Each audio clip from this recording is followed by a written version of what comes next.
Anda masih bersama kami dalam Kominfo Newsroom. Pemirsa, Direktur Jenderal Imigrasi Silmi Karim memastikan bahwa data biometrik yaitu sidik jari dan wajah pemegang paspor Republik Indonesia aman dan tidak ada kebocoran database imigrasi pada tahun 2023. Hal ini merespon kabar yang sedang ramai di media sosial mengenai 34 juta data paspor yang diduga bocor dan diperjualbelikan. Tim Direktorat Sistem dan Teknologi Informasi Keimigrasian dan Direktorat Intelijen Keimigrasian Ditjen Imigrasi berkoordinasi dengan Kementerian Kominfo dan Badan Cyber dan Sandi Negara telah melakukan investigasi terkait rumor kebocoran data paspor Republik Indonesia. Direktur Jenderal Imigrasi Kementerian Hukum dan HAM Silmi Karim menyebut, data biometrik, sidik jari dan wajah pemegang paspor Republik Indonesia aman dan tidak ada kebocoran database imigrasi. Pernyataan Dirjen Imigrasi tersebut merespon isu yang beredar di sosial media sebanyak 34 juta data paspor Republik Indonesia diduga bocor dan diperjualbelikan. Ia mengatakan data yang diduga bocor tersebut adalah data teks, di mana struktur datanya bukanlah data yang digunakan oleh Ditjen Imigrasi saat ini. Lebih lanjut, ISO 27001-2022 merupakan standar sistem manajemen keamanan informasi yang menyediakan daftar persyaratan kepatuhan yang dapat disertifikasi oleh organisasi dan profesional. Standar ISO tersebut membantu organisasi dalam membangun, menerapkan, memelihara, dan meningkatkan sistem manajemen keamanan informasi. Saat ini data paspor Republik Indonesia disimpan di Pusat Data Nasional Kementerian Komunikasi dan Informatika. Ditjen Imigrasi berkoordinasi dengan Kemenkominfo dan BSSN guna pemeliharaan dan peningkatan keamanan database imigrasi. Dirjen Imigrasi juga mengimbau kepada masyarakat tanah air untuk tidak perlu cemas dan khawatir dalam memberikan data pribadi untuk keperluan pembuatan paspor. Kementerian Perhubungan tengah mengkaji besaran tarif LRT Jabodebek melalui Direktorat Jenderal Perkeretaapian. Tarif LRT Jabodebek akan dihitung mulai dari Rp5.000 hingga sekitar Rp20.000 untuk jarak terjauhnya. Direktur Jenderal Perkeretaapian Kementerian Perhubungan Rizal Wasal usai uji coba terbatas LRT Jabodebek menjelaskan, tarif LRT Jabodebek akan diatur dalam peraturan Menteri Perhubungan dan hanya tinggal menunggu disahkan. Untuk saat ini tarif termurah LRT Jabodebek ditetapkan sebesar Rp5.000 untuk kilometer pertama, kemudian bertambah Rp700 di setiap kilometer selanjutnya. Sementara tarif terjauh dengan rute perjalanan stasiun Harjamukti Cibubur sampai dengan stasiun Jatimulya Bekasi akan dikenakan tarif berkisar antara Rp20.000 hingga Rp25.000. Boleh Pak, dari tarif nanti Pak Menteri juga akan mulai aturan mainnya. Tadi disampaikan teman ada 25.000, itu ada tarif terjauh dari Cibubur sampai Bekasi. Namun kalau teman-teman dari Jakarta ke Bekasi atau Jakarta ke Cibubur itu sekitar 20.000 jatuhnya. Karena hitungan tarifnya adalah 5.000 per kilometer pertama, selanjutnya Rp700 per kilometer berikutnya. Jadi kalau kita total 18.000 atau 17.000 ya sekitar 20.000 antara Bekasi sampai Jakarta atau Cibubur sampai Jakarta Duku Atas.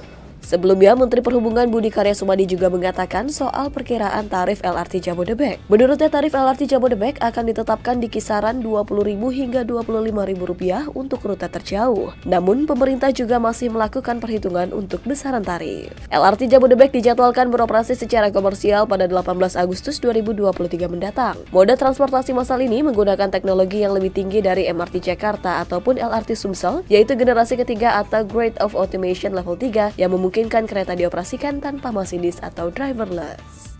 Kalau dengar bocoran ya antara 20.000 sampai 25.000 kira-kira. Tapi kita akan menghitung, tentu hitungan ini itu tidak asal menghitung,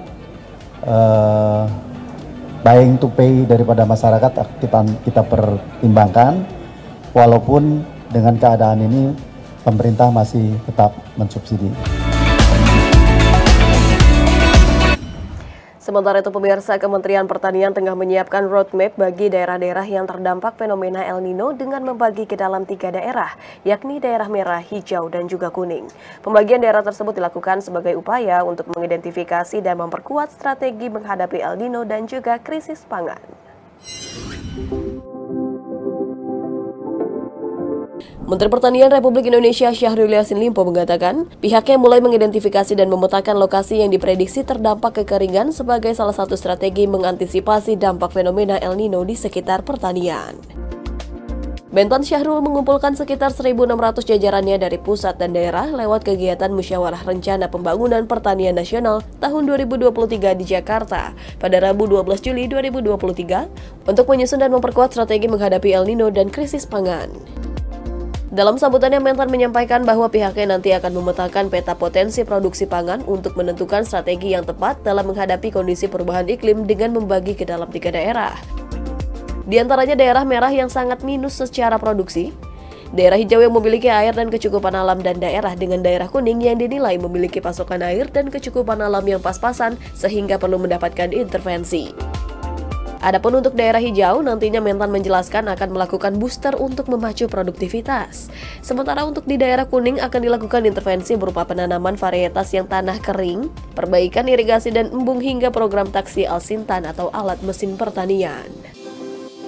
Semua daerah pasti ada daerah hijaunya, masih ada air, masih oke air, masih cukup air, daerah hijau. Ada daerah kuning, pas-pas airnya. Daerah kuning mau mana? Pas-pas airnya. Apa yang harus dilakukan? Harus ada kreativitas dan terobosan di daerah kuning yang pas-pasan itu. Antara lain, tentu Al-Sintan. Aku punya daerah tapi daerah merah. Berapa banyak daerah? Udahlah, daerah merah. Ya, kita tinggal tanggung itu. Salah satu yang daerah merah itu, kasih dia lumbung pangan di situ. Mulai sekarang simpan beras di situ. Begitu cara berpikir saya, Bapak. Ya, jadi daerah hijau pertahankan booster dia sehingga 1.000 hektar itu ada di daerah hijau. Lebih lanjut, Syahrul juga menegaskan pentingnya menjaga komitmen bersama antara pemerintah pusat dan pemerintah daerah dalam melakukan akselerasi dan upaya-upaya maksimal untuk pemenuhan pangan nasional seperti pada saat ini. Oleh karena itu, ia berharap melalui Musrenbang Tanas tahun 2023, pemerintah bisa mengatur langkah yang harus dilakukan di seluruh wilayah. Ia juga meminta kepada setiap kota, kabupaten, dan provinsi memiliki peta jalan untuk mempersiapkan pangan dalam kondisi cuaca buruk yang diprediksi memasuki puncak pada Agustus hingga September 2023. Kementerian Kesehatan Republik Indonesia mendorong Politeknik Kesehatan untuk melakukan hilirisasi penelitian atau riset yang dilakukan para dosen maupun mahasiswa melalui kegiatan Edu Health Fair 2023. Hal itu dilakukan dengan menggandeng dunia industri untuk hilirisasi sejumlah produk inovatif agar bermanfaat bagi masyarakat luas.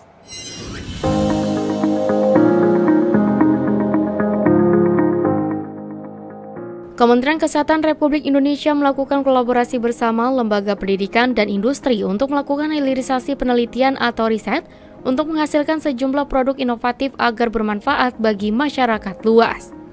Wakil Menteri Kesehatan Republik Indonesia Dante Saxono Harbuwono pada acara Edu Health Fair 2023 dalam konferensi persnya menyampaikan bahwa hingga saat ini sudah ada 16 perjanjian atau MOU dengan industri untuk hilirisasi produk inovasi yang dikembangkan lembaga pendidikan.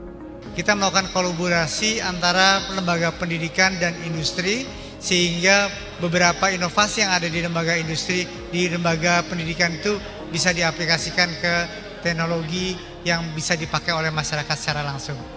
Pada kesempatan yang sama, Direktur Jenderal Tenaga Kesehatan Kemenkes Arianti Anaya mengatakan, acara tersebut digagas sebagai upaya untuk memanfaatkan hasil penelitian di Politeknik Kesehatan Kemenkes atau Poltekkes agar bisa dimanfaatkan dan dihilirisasi dengan baik. Hal itu perlu dilakukan mengingat beberapa produk kesehatan Indonesia masih tergantung impor. Dengan adanya hilirisasi berbagai alat dan produk kesehatan, pihaknya berharap makin banyak produk dalam negeri yang tersedia di pasaran, sehingga lebih terjangkau dari sisi harga dan ketersediaan. Acara ini digagas supaya semua hasil penelitian yang banyak di Poltekkes bisa dihilirisasi dan bisa dimanfaatkan sehingga uang negara yang digunakan untuk penelitian bisa dimanfaatkan untuk masyarakat. Dan kita memang masih tergantung dengan import. Dengan adanya ini kita berharap maka semakin banyak produk dalam negeri.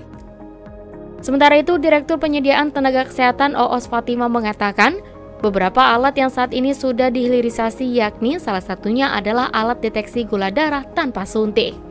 Produknya itu banyak ya, mulai dari alat-alat kesehatan seperti alat deteksi ya, dilihat kemarin tadi ada misalnya deteksi glukosa, gula darah, tapi tidak usah harus disuntik dimasukkan. Kemudian alat-alat deteksi yang lain kemudian makanan, minuman yang yang untuk kesehatan.